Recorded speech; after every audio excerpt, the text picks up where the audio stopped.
Quero aproveitar a data de hoje e falar um pouco aos pais, às famílias e quem sabe às mulheres também, de nossa comunidade, de nossa igreja.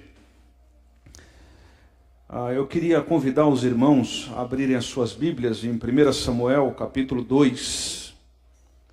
1 Samuel, capítulo 2. E eu gostaria de compartilhar nessa noite sobre dois tipos de pais, dois tipos de famílias que nós vivemos nos dias de hoje. Primeira família eu quero chamar de família Icabode. E a segunda família eu quero chamar de família Ebenezer, usando essa narrativa de 1 Samuel. Para isso, eu gostaria de fazer uma alerta antes de responder algumas perguntas. Uma das grandes lutas que nós temos, que qualquer igreja séria tem com as suas, que qualquer pastor sério tem com as suas ovelhas. Eu estou falando de gente séria, não estou falando de gente que está na frente para se projetar, para manipular o povo, não é isso que eu estou dizendo. Estou falando de gente séria. Uma das grandes lutas que nós temos é fazer o nosso rebanho entender que o Evangelho, ele não muda só a nossa agenda, mas o Evangelho, ele muda a nossa vida. E o Evangelho que não muda a vida não é Evangelho. Paira sobre a realidade da igreja um cristianismo da agenda. Qual é esse cristianismo da agenda? Num determinado dia da semana, num determinado horário, eu vou à igreja. E ali eu tenho práticas religiosas. Mas quando eu saio desse ambiente, a minha agenda já não é mais a do reino. A minha mente, ela é pagã. Então, a agenda é cristã, a mente é pagã. Então, nós começamos a ter um novo fenômeno na igreja evangélica brasileira, do qual eu já defendi isso há 7 anos atrás. De que nós começamos a viver uma era onde nós precisamos reevangelizar os evangélicos. Porque eles creem em tudo, menos no que as Escrituras dizem. Onde eles olham para Cristo, e Cristo é mais um no panteão de deuses da modernidade.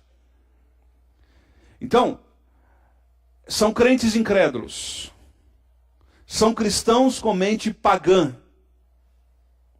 E o Evangelho de Cristo Jesus, ele não muda só a nossa agenda. O Evangelho do Senhor Jesus, ele promove em nós uma metamorfose. Uma mudança de mente. Lembra de Romanos capítulo 12. Não vos conformeis com esse século, mas transformai-vos pela renovação da vossa mente, para que vocês possam experimentar qual é a boa, perfeita e agradável vontade do nosso Senhor. Então, qual é a consequência imediata disso? As Escrituras deixam de ser normativas. As Escrituras se tornam mais uma voz na nossa sociedade. Então, se a Escritura diz, faça isso, porque isso é parte da mente daquele que conheceu Jesus como Salvador, as Escrituras ela não tem mais poder normativo sobre mim. Ela é mais uma voz. Então a gente tem gente dentro das comunidades cristãs que vivem pior do que quem está fora das comunidades cristãs. Por quê? Porque a agenda é cristã, mas a mente é pagã. E aí, quando Cristo vem, Ele não vem para mudar a nossa agenda, a nossa roupa e o nosso corte de cabelo. Ou o nosso linguajar. Ele vem para promover uma mudança de dentro para fora, uma mudança de mente. Falando isso, eu gostaria de dizer para os irmãos que aquilo que vamos falar nessa noite vai contra a cultura que nos cerca. E aí nós precisamos fazer uma opção nessa noite. A quem nós vamos ouvir? Quem que normatiza os princípios na minha e na sua vida? O reino, as escrituras ou a cultura que nos cerca? Porque uma das características do texto bíblico é que a Bíblia não nos induz ao erro. A Bíblia não nos induz ao erro. E aí nós precisamos ver quem nós vamos ouvir. E aqui, a princípio, aproveitando a data por ser Dia dos Pais, a palavra principal normal vai ser aos homens. Aos homens. Aos homens. Eu falei numa comunidade domingo passado à noite em Santo André, uma igreja emergente que se reúne no auditório de um hotel. E eu fechei a minha fala falando sobre a banalização da figura masculina na sociedade e o empoderamento das mulheres na cultura que nos cerca. Os dois extremos. Os dois extremos. O Senhor, quando acabou o Sermão do Monte, ele diz assim,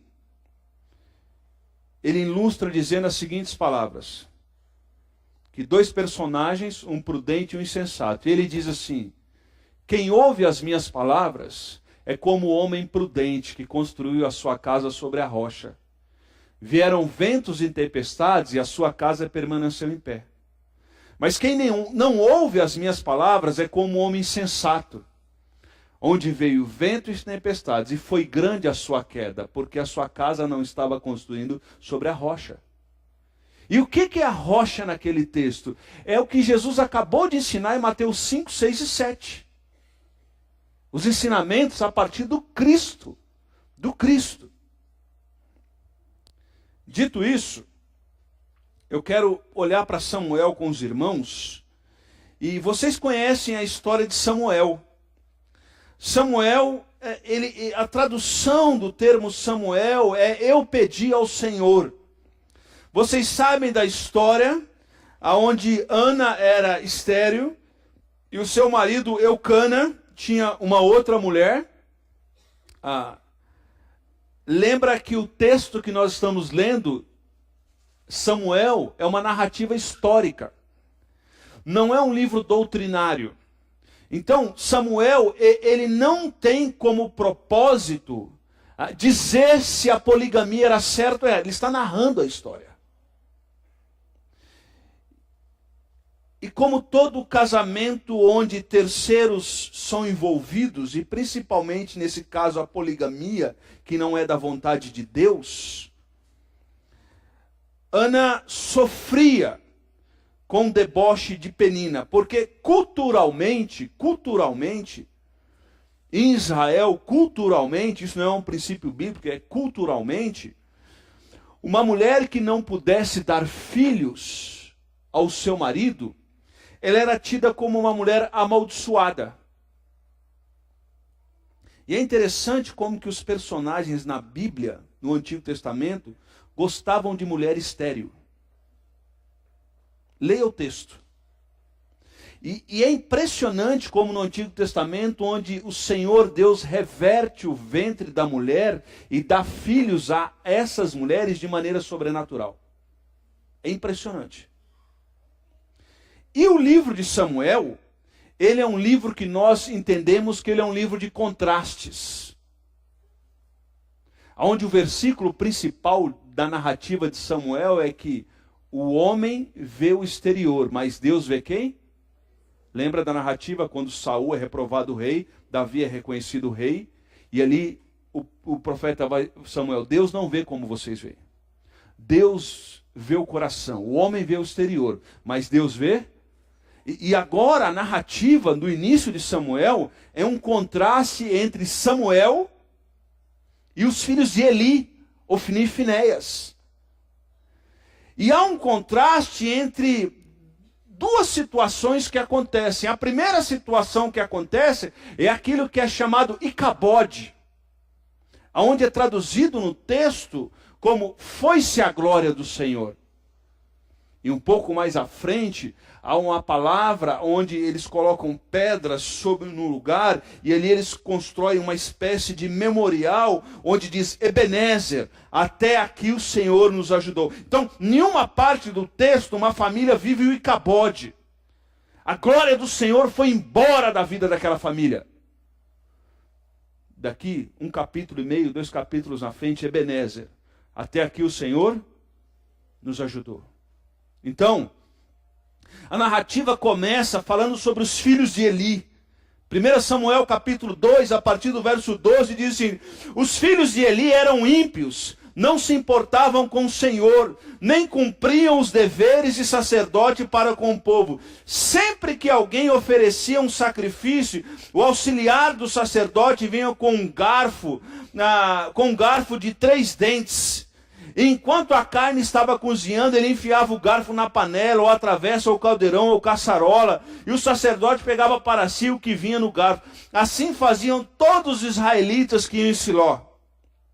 Mas antes mesmo de queimarem a gordura, vinha o auxiliar do sacerdote que dizia ao homem que estava oferecendo o sacrifício: dê um pedaço dessa carne para o sacerdote assar, e ele aceitará da carne cozida. Se o homem lhe dissesse: deixe-me primeiro a gordura se queimar, então pegue o que quiser, o auxiliar respondia: não, entregue a carne agora, senão eu tomarei a força. Aqui parece não fazer muito sentido para nós, mas Levítico, que é o texto normativo, ele diz que a gordura, no momento da oferta do sacrifício, a gordura deveria ser oferecida ao Senhor. Parênteses, isso não é base bíblica para você comer gordura. Levítico 7, 21 a 25, vai dizer que no ritual judaico de oferta, a gordura era queimada e oferecida ao Senhor, de acordo com Levítico capítulo 7. O que estava acontecendo? Os filhos de Eli, Ofni e Finéias, eles estavam debochando do momento de culto. Eles estavam debochando do Senhor. Mas lembre-se, Eli é sacerdote. E quem era o sacerdote? Só maneira bem simples para que a gente possa entender. Quem era o sacerdote? Eu costumo dizer que o sacerdote era aquele que representava Deus diante do povo e o povo diante de Deus. Dá para entender? Quem era o sacerdote? Aquele que representava Deus diante do povo e o povo diante de Deus. Então, de alguma maneira, os filhos de Eli, eles tinham um status na religião. E não era um status qualquer. Eles eram sacerdotes, filhos de sacerdotes. E o que esses caras que representavam Deus estavam fazendo? Eles tinham uma agenda cristã. Eles cumpriam os ritos dentro do templo, mas a sua mente era pagã. A sua mente era pior do que um pagão. Por quê? Porque eles conheciam a verdade. E no momento da oferta, do sacrifício, o que acontece? Eles debocham. Eles brincam com aquilo que é sério. Eles não cumprem aquilo que Levítico tinha determinado do ritual do sacerdote. E eles debocham daquilo que era oferecido a Deus. Consequência, versículo 17 do capítulo 2 diz assim: o pecado desses jovens era muito grande à vista de quem? Do Senhor. Agora, preste atenção. Pois eles quem? Ofni e Finéias. Pois eles estavam tratando com o quê? Desprezo. Eles estavam tratando com desprezo as coisas de Deus. Eles estavam tratando com desprezo aquilo que Deus tinha ordenado. Eles estavam debochando daquilo que Deus tinha. A agenda desses caras é cristã. Eles sabem cantar todas as músicas do louvor. Eles frequentam as coinonias. Eles estão no Crescer, eles estão no Conex, eles estão no Kids, eles estão nos encontros de casais. Eles sabem música, eles sabem autores de livro, eles conhecem todo o rito religioso. No entanto, eles desprezam as coisas do Senhor quando estão entre eles, quando precisam tomar decisões. Mas eles eram filhos de quem? Eram filhos de Eli, o sacerdote. E aqui há um problema para nós homens, nos dias de hoje.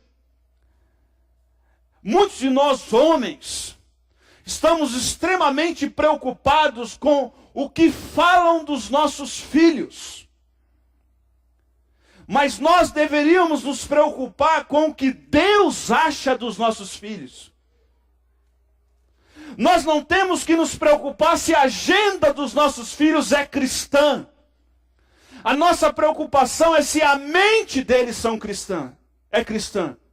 E olhe para mim e preste atenção, o nosso coração não pode se acalmar enquanto não tivermos a certeza de que os nossos filhos servem a Deus, não só numa agenda, mas na mente. Na mente. Nosso coração não pode se conformar se os nossos filhos só cumprem rituais religiosos. Os nossos corações têm que descansar quando nós entendemos que os nossos filhos estão debaixo do sangue do Cordeiro. Amém?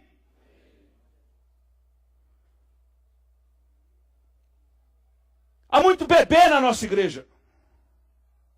Há muita criança na nossa igreja.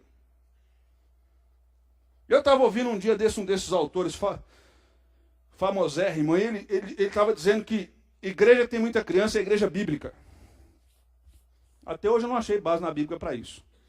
Mas essas coisas, o cara famoso falou, todo mundo acha que é verdade. Mas que bom, nós temos muitas crianças. E louvado seja Deus pelas nossas crianças. E é bacana que você fica olhando para os meninos e para as meninas assim, é um mais bonito que o outro. Não por causa dos pais, mas pela graça do Senhor.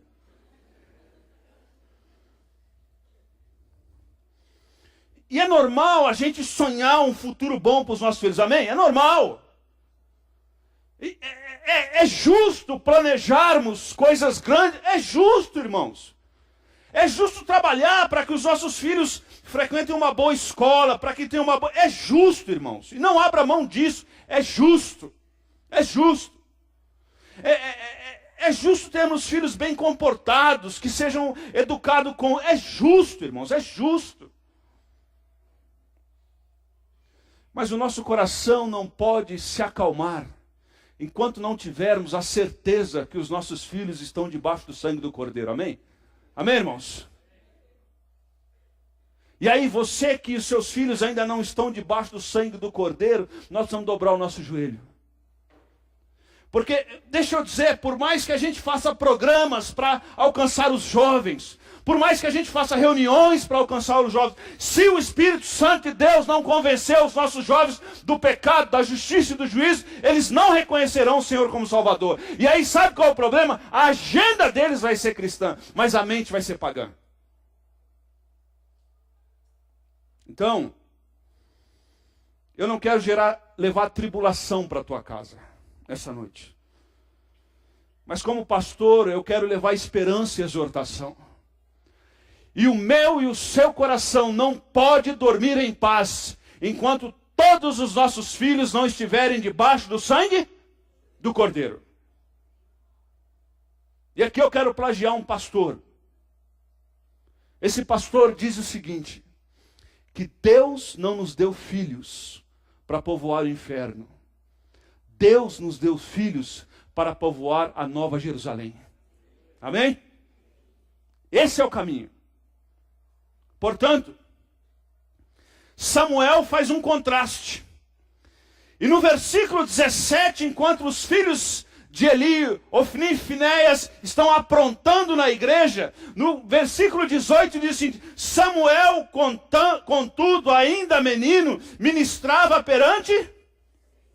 Então, enquanto os filhos de Elias, Ofni e Finéias estão aprontando, o texto agora contrasta a narrativa e fala, enquanto isso Samuel, o menino, faz o quê? E aqui, deixa eu dizer uma coisa, aproveitar que é dia dos pais. Talvez tu não... Eu estava lendo uma estatística, e essa estatística diz que 14% da população brasileira não tem o nome do pai no RG. Talvez você nessa noite, você não tenha o nome do seu pai no RG. Ou talvez nessa noite, olhe para mim e preste atenção, talvez o seu pai foi uma péssima influência na sua vida. Talvez você não tenha coragem de falar o que eu vou falar, mas eu vou falar. Talvez era melhor que você não conhecesse seu pai. Tamanha é a desgraça da vida do teu pai na tua vida.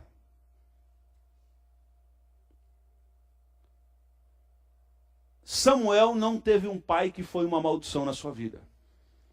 Mas o texto sagrado diz que Samuel foi levado ao templo, consagrado ao Senhor, e de ano em ano, Ana fazia uma roupinha nova, subia para Jerusalém, dava a roupinha e via Samuel, de ano em ano.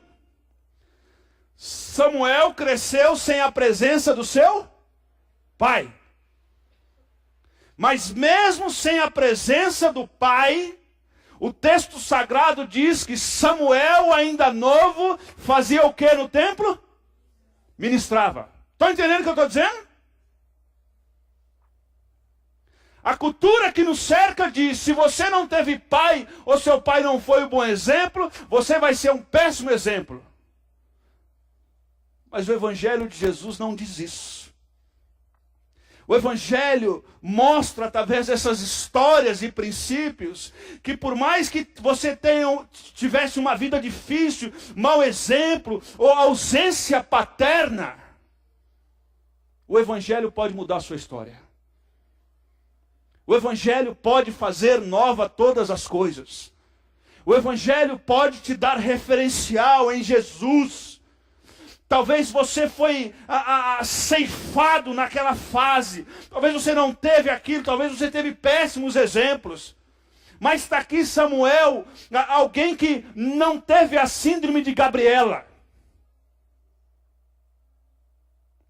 Talvez está alguém aqui que não preferiu olhar para circunstâncias difíceis, olhou para o Senhor, para o voto da sua mãe. E agora o texto está dizendo, enquanto os filhos de Eli, que tinham o pai por perto, que o pai era sacerdote, que os filhos eram sacerdotes, que tinham status religioso, sabe o que esses caras estão fazendo?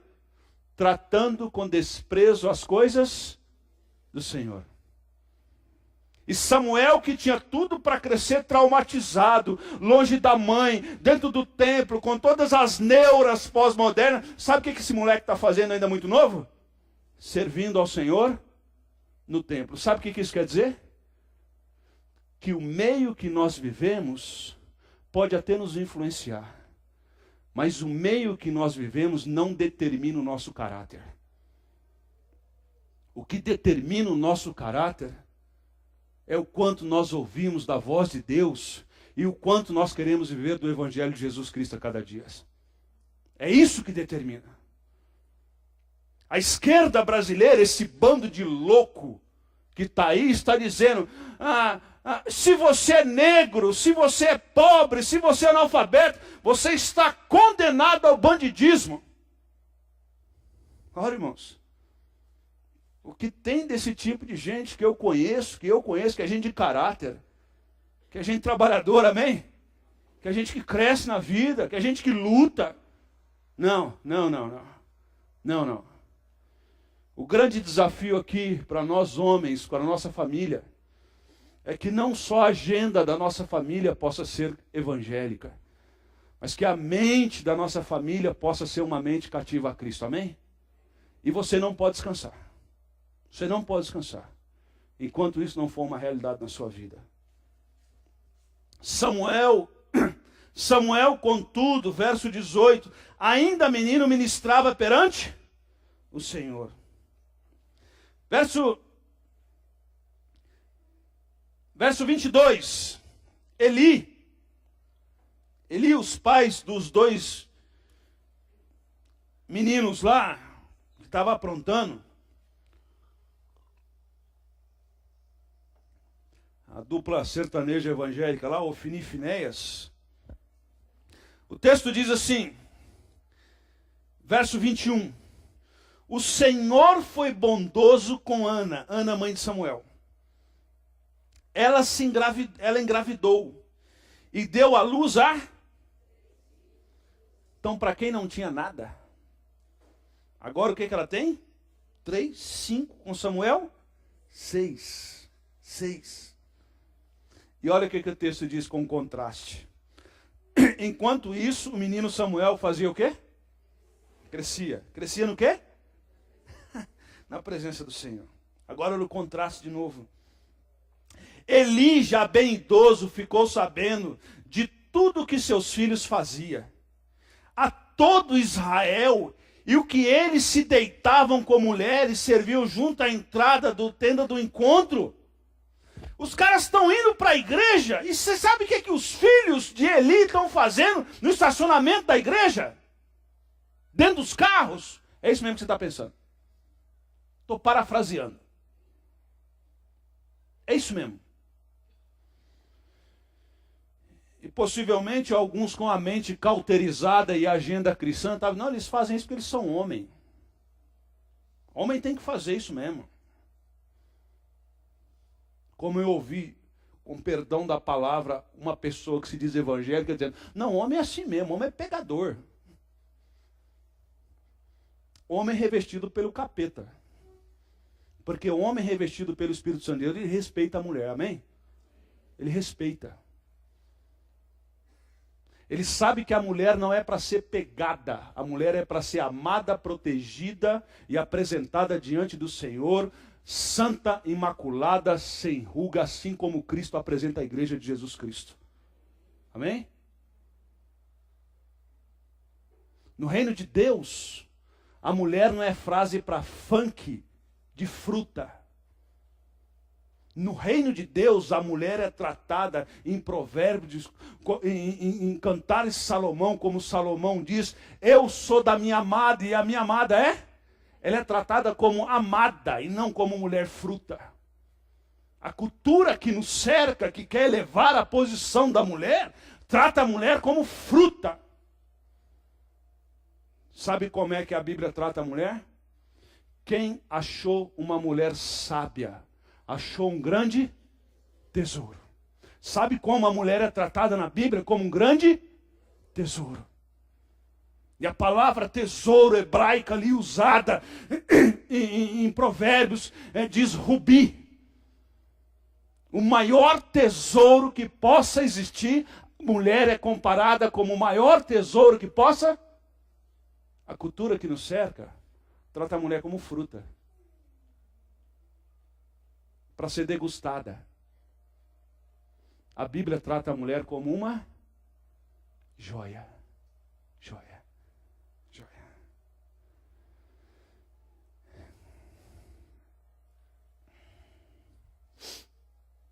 Eli já era, verso 22, Eli já era bem idoso e ficou sabendo de tudo que seus filhos faziam. Verso 23, por isso lhe perguntou, por que vocês estão fazendo essas coisas? De todo o povo ouço a respeito mal de... Preste atenção, que Eli, irmãos, e aqui eu não quero ministrar culpa aos irmãos. Por favor, eu não quero ministrar culpa.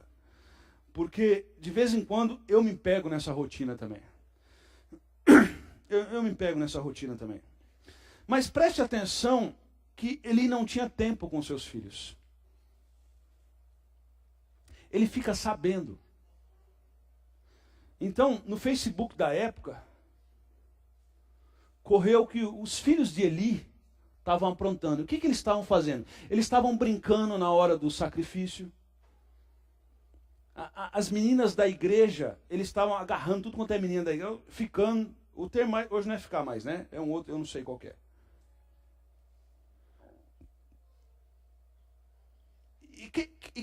E a mulher também que se deixa ficar também não vale nada.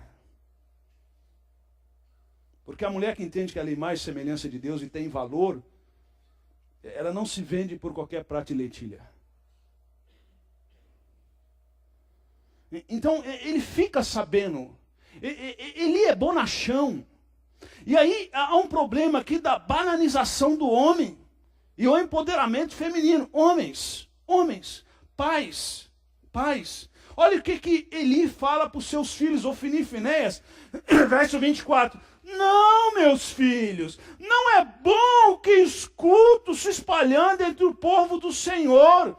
Se um homem pecar contra o homem, os juízes poderão intervir em seu favor. Mas se pecar contra o Senhor, quem intercederá? E aí, sabe o que os filhos de Eli fazem com Eli? Seus filhos, contudo, fazem o quê? Não deram atenção. E aí a narrativa é forte, porque ele diz que o Senhor queria fazer o que com os filhos? Matá-los. Sabe por que isso? Algumas pessoas chegam num estado de escândalo tão grande quanto ao evangelho e depravação da sua vida, que a única solução para elas é o recolhimento. 1 Coríntios capítulo 11 diz sobre a ceia do Senhor, diz o seguinte, que existiam pessoas dentro da igreja brincando com a ceia do Senhor, brincando com a vida cristã, e alguns estavam doentes por causa disso, e o texto de 1 Coríntios diz que alguns até morreram. Gente brincando com as coisas do Senhor. Gente que a agenda é cristã, mas a mente é pagã. E a única solução para os filhos de Eli, sabe o que foi? A morte. Verso 29, eu não consigo dar muitos detalhes, já estou acabando. Verso 29 diz, por que vocês zombam do meu sacrifício, Senhor, falando da oferta que determinei para a minha habitação? Por quê? E agora o Senhor diz a Eli, e é muito sério isso, por que você honra seus filhos mais do que a mim? E aqui há o problema de nós homens amarmos mais os nossos filhos do que amarmos Deus. Porque Deuteronômio no Shema vai dizer o seguinte, estas palavras que hoje te ordeno estarão em quê? Em seu coração. E quando elas estiverem em seu coração, você transmita aos seus filhos andando pelo caminho, sentado, levantado. Sabe o que está dizendo? Homens, que nós vamos transmitir para os nossos filhos aquilo que temos. Se não temos Jesus na nossa vida, não temos nada para transmitir. Se o Cristo não é o centro da nossa vida, nós só temos coisas para dar para os nossos filhos. Nós só temos o que para dar? Roupa de marca,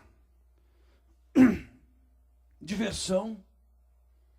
Às vezes só temos isso para dar, porque não temos Cristo em nós. E olhe a seriedade disso aqui, irmãos. Eu não sei se os irmãos estão me entendendo. Mas olha a seriedade disso aqui. Elias ministrava na igreja. Elias não, Eli. Eli era sacerdote. Eli estava ligado às questões religiosas. E no entanto o Senhor fala para Eli o seguinte, Eli, você tem amado mais os seus filhos do que a mim. E qual é a consequência nisso? Os seus filhos estão profanando o nome do Senhor e eu vou matá-los. E vocês conhecem a história. Ofni e Finéias morre.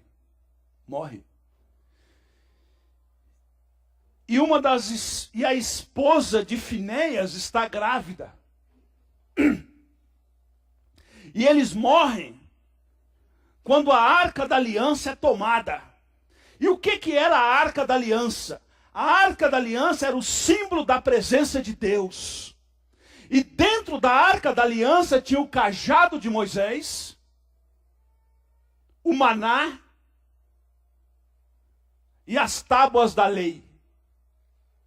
E aqueles três elementos significavam o pastoreio do Senhor para com seu povo, a providência do Senhor em alimento para o seu povo, e a direção do Senhor através dos 10 mandamentos na vida do seu povo. E aquilo ali era um símbolo da presença do Senhor. E quando aquele símbolo da presença do Senhor é tomado pelos filisteus, Ofni e Finéias morrem na batalha. E quando a notícia chega a Eli, que os seus filhos morreram na batalha, ele já era idoso e obeso, o texto diz. E ele cai da cadeira recebendo a notícia e quebra o pescoço e morre. E no meio daquele tumulto, a mulher de Finéias, que estava grávida, recebe a notícia que seu marido tinha morrido. E ali é dado a luz ao filho de Finéias. E o filho de Finéias, ele recebe o nome. Qual o nome que ele recebe? Icabode. E a expressão Icabode significa: foi-se a glória do Senhor. Uma família que não tinha mais a presença do Senhor. Que a glória do Senhor foi embora. Por que que a glória do Senhor foi embora? Porque a agenda desses camaradas era cristã, mas a mente era pagã. A agenda era cristã, mas a mente era pagã. Mas encerrando, um pouquinho mais para frente, eu não tenho tempo para dar todos os detalhes. No capítulo 7 de 1 Samuel, no verso 12... Quando Samuel subjuga os filisteus em Mispá, e quando a arca volta agora, e naquele ato da arca voltar, das famílias se alegrarem, das famílias se reunirem sobre aquele simbolismo. Qual o simbolismo? De que o Senhor é o nosso pastor, e de nada teremos falta.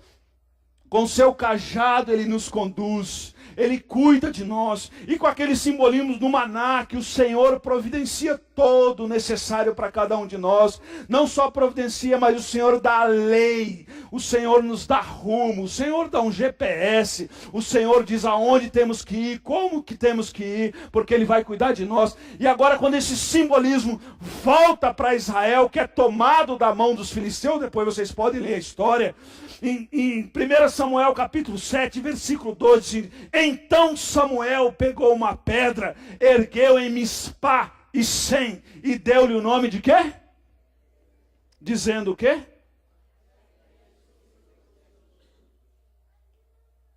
Chegamos numa encruzilhada.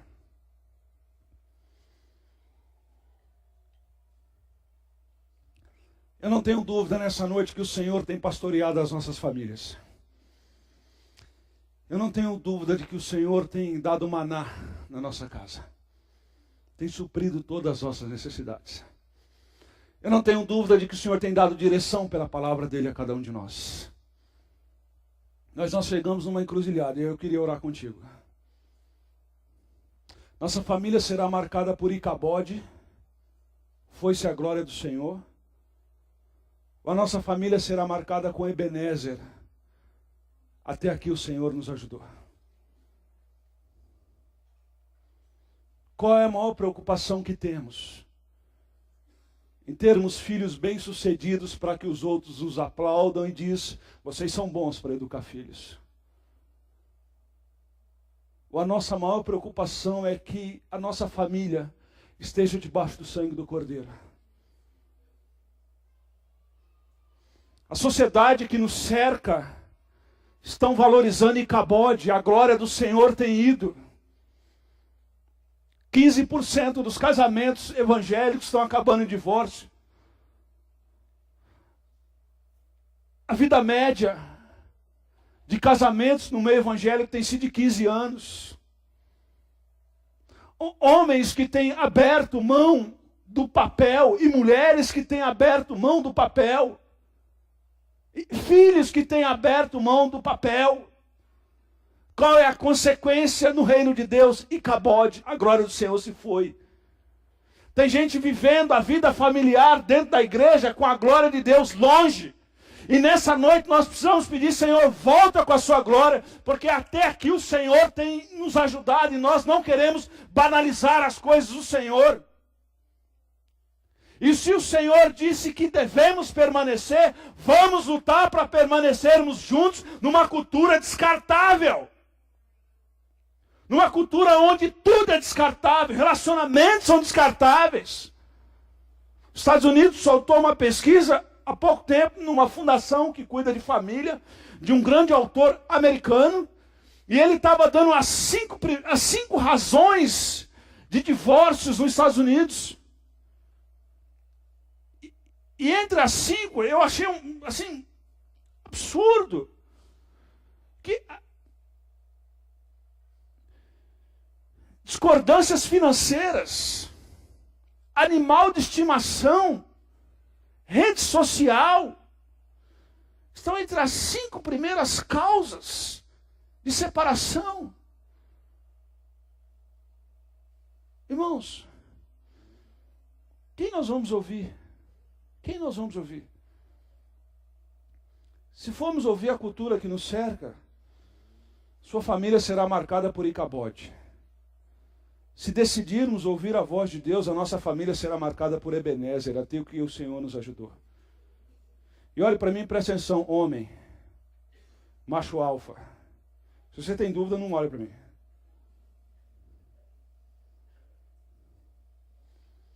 Você foi chamado por Deus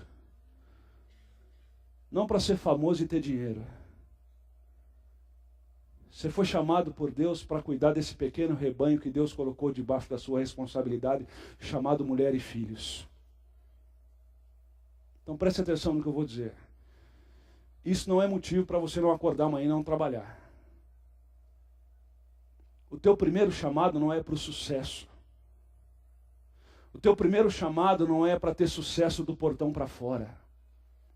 O teu primeiro chamado é para ter sucesso do portão para dentro. Os teus filhos precisam te conhecer como homem de Deus. Não preocupe com fama. Não preocupe com ter. Se você tem, amém. Glória a Deus, amém? Amém, não é pecado. Mas o teu primeiro chamado não é esse. Há 3 semanas atrás eu sentei com um grupo de pastores. E eu não entendi o que eu fui fazer naquela reunião, porque só tinha bambambam lá. Só tinha esses tops aí do Brasil. E eu lá no meio, mas a comida era de graça, eu fui. O cara me convidou. E aí um desses pastores falou assim, esse é o Jefferson, ele é de tal lugar, e tem um ministério muito bacana lá, e ficou me elogiando, eu falei, nem sabia que o cara me conhecia e tal. Aí um dos bambamãs dizia, mas eu nunca ouvi falar de você. E aí, eu sou muito educado, vocês me conhecem, sou muito polido. Eu disse, no ministério pastoral, a gente se preocupa com a fama ou com o rebanho. Eu optei em me preocupar com o rebanho. Logo, não tem fama. Aí o pastor disse, boa. Boa. Isso vale para a nossa família. A gente precisa estar menos preocupado com o que as pessoas acham do portão para fora.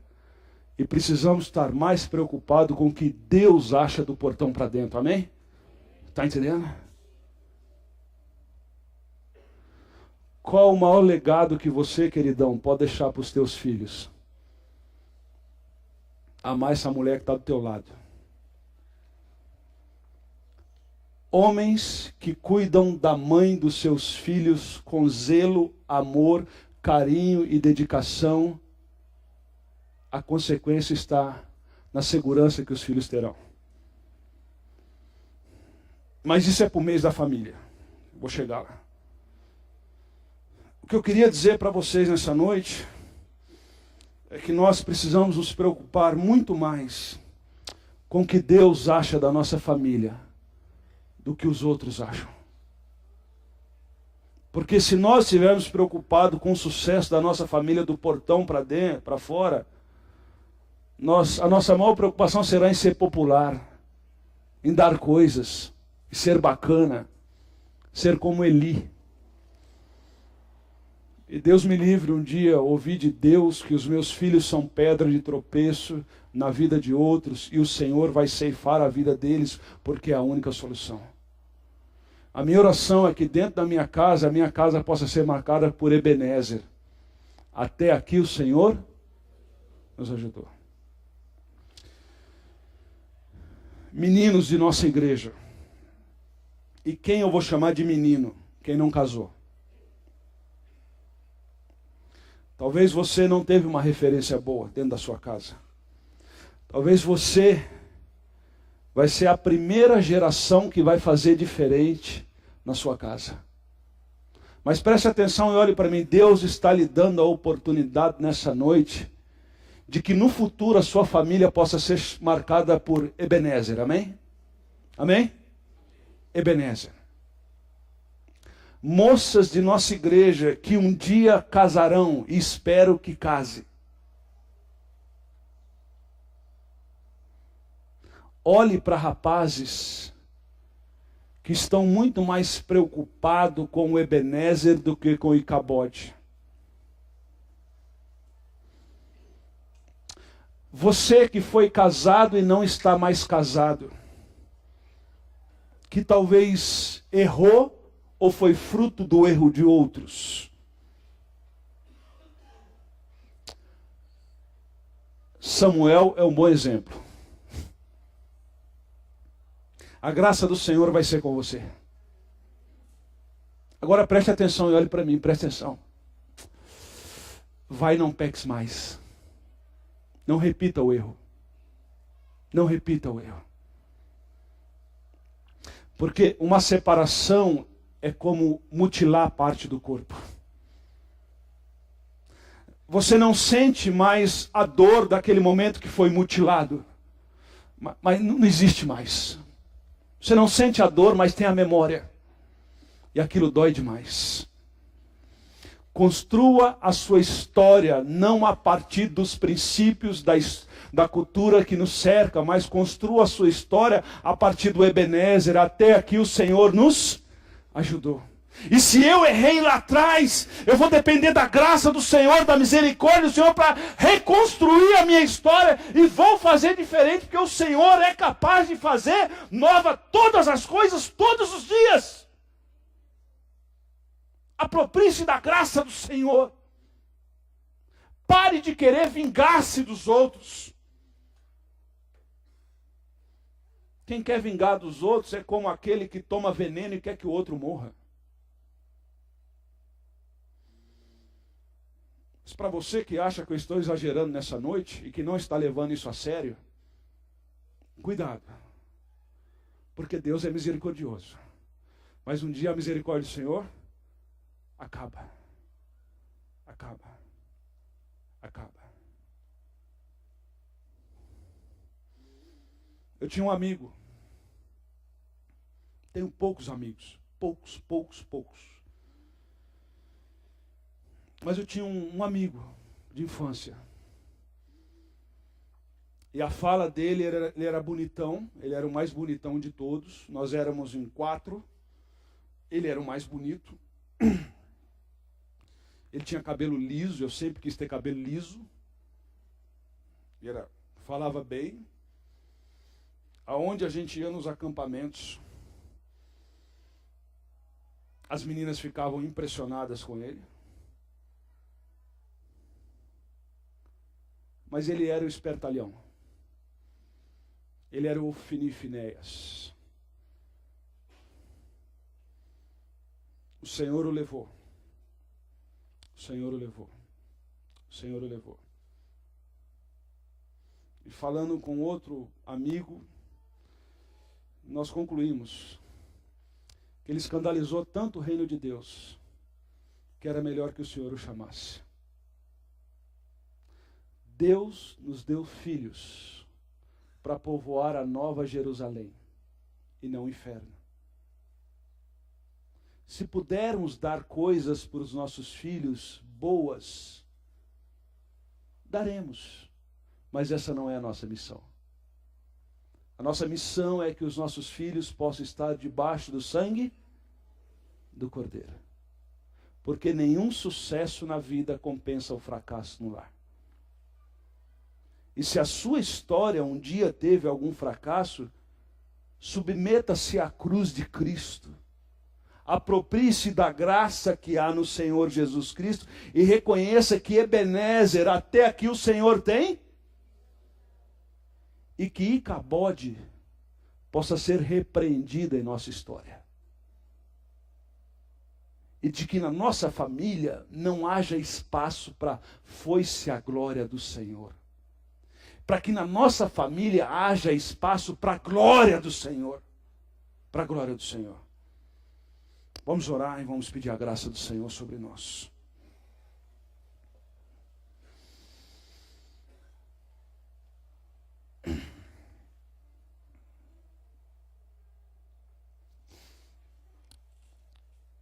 Se essa palavra foi para você, homem, nessa noite, e eu quero fazer isso de propósito, isso é premeditado o que eu estou fazendo. Se você entende que você precisa da graça do Senhor para que você continue conduzindo a sua família como pai, pastor e professor, se você entende que nós precisamos nos consagrar mais para que a nossa família seja conhecida como Ebenezer, até aqui o Senhor tem nos ajudado, para que a gente entenda que dentro da nossa casa não falta o cajado de Moisés, o maná e as tábuas e todas as provisões do Senhor têm vindo através de nós para a glória do Senhor. Eu quero sim te convidar a vir aqui à frente, homens, eu quero orar por você, quero pedir pela graça do Senhor, os meninos da nossa igreja também, que entendem que querem isso para a sua vida no futuro. Isso é um ato assim simbólico, público, que eu estou dizendo, eu quero Ebenezer na minha casa. Eu quero Ebenezer na minha casa. E as mulheres sentadas, casadas, que estão vendo seus maridos vir à frente, ore ao Senhor, dobre o joelho e repreenda e diz que Icabode nunca vai fazer parte da minha família. Ninguém olhando quem vem. Nós estamos orando. E aí nós vamos orar. Aqui é um grupo de homens, Senhor. E nós queremos assumir um compromisso diante do Senhor de dizer o seguinte: a minha família será marcada por Ebenezer. Se der para dar as coisas, a gente dá. Se sobrar dinheiro, a gente dá. Mas isso não vai ser a prioridade. Isso não vai ser a busca. E aí nós estamos aqui na presença do Senhor dizendo assim: ó Senhor, se só entender que o Senhor pode derramar misericórdia sobre a nossa família, derrame. Porque se a gente pode colocar uma placa lá na nossa casa, sabe qual que é? Ebenezer. Ebenezer. É o Senhor que tem nos ajudado até o dia de hoje. E as mulheres vai orando e vai dizendo assim: Senhor, sela a nossa família com essa promessa. Sela a nossa família com essa promessa. Sela a nossa família com essa promessa. Que as pedras que forem colocadas dentro do nosso lar, sejam as pedras onde sejam marcadas: Senhor, até aqui o Senhor tem nos ajudado. O Senhor tem nos ajudado a manter os filhos. O Senhor tem nos ajudado no casamento. O Senhor tem nos ajudado na provisão. O Senhor tem nos ajudado. Que a nossa família não seja conhecida como família evangélica por causa da agenda, mas por causa da nossa mente. Senhor, o Senhor conhece o coração de todos esses homens. O Senhor sabe a angústia que temos dentro do nosso coração em querermos fazer algumas coisas e não conseguirmos. O Senhor conhece a angústia de alguns homens que estão aqui na frente em querer dar um pouco melhor para a família e não ter condições. O Senhor conhece o coração de cada um. Mas que nessa noite, em nome de Jesus, a gente descanse na graça do Senhor e tenha a consciência tranquila que diante do Senhor nós estamos fazendo o possível. E que o Senhor nos enche assim de discernimento para poder conversar com a esposa, para poder dialogar com os filhos, para poder colocar limite quando é necessário, para poder assim saber viver debaixo de tanta pressão no mercado de trabalho, tanta injustiça, tanta irresponsabilidade. Que o Senhor enche os meus irmãos aqui nessa noite com o teu Espírito Santo. E que Icabode nunca faça parte da nossa história, e sim Ebenezer. Nós queremos a glória do Senhor dentro de casa. Nós queremos o mover do Senhor dentro de casa. Nós queremos os prodígios do Senhor dentro de casa. Mas isso só é possível se o Senhor se agradar de nós. Nos livre, ó Deus, nessa noite, de sermos como Eli, omissivo, omisso, permissivo, bonachão. Mas nos ajude, ó Deus, a ver os nossos filhos crescendo em graça, em sabedoria, diante do Senhor, assim como Samuel estava crescendo. Portanto, ó Deus, nessa noite, derrame porção dobrada sobre os meus irmãos. Que a gente acabe esse dia não com a sensação de que alguém nos cumprimentou, ganhamos presente, ou que fomos importantes para alguém, mas nos ajude a acabar esse dia com a sensação de que o Senhor nos ama. E se o Senhor nos deu essa missão, o Senhor vai nos capacitar para a glória do Senhor. Ebenezer, Senhor. Até aqui o Senhor tem nos ajudado, e louvado seja o teu nome por isso. Em nome de Jesus, que nós oramos e nós agradecemos por esses nossos irmãos. Em nome de Jesus, amém e amém. Amém. Pode ir para o seu lugar que eu quero orar com as mulheres também nessa noite. Eu queria pedir que as mulheres casadas se colocassem em pé. Nós vamos orar por elas. Você que o teu marido veio aqui na frente, nós vamos orar por você. Você vai sentando no seu lugar em silêncio, em oração. Mãe, seu papel é extremamente importante na vida do seu marido. Aliás, mulheres, nós homens não conseguimos dar um passo sem o seu apoio. Portanto, Deus colocou você para nos abençoar. Nessa noite, em oração, em nome de Jesus, onde você está, peça para o Senhor: Senhor, me ajude a abençoar o meu marido. Me ajude a honrar o meu marido. E me ajude a ajudá-lo a ter Ebenezer em nossa casa. Senhor, cuida das nossas irmãs nessa noite. Enche essas irmãs com teu Espírito Santo. E que elas possam ser canais de Ebenezer dentro de casa. E quando elas perceberem que Icabode quer invadir a casa, que elas tenham discernimento espiritual e repreendam aquilo. E tirem aquilo de dentro da casa. Pedimos isso em nome de Jesus. Cuida dessas irmãs. Se por acaso tem alguma irmã nessa noite com o coração ferido, que o Senhor derrame graça sobre ela. Que o Senhor restaure o coração dela, em nome de Jesus. Em nome de Jesus. Amém e amém. Que Deus te abençoe. Amém? Pode sentar. Deus te abençoe.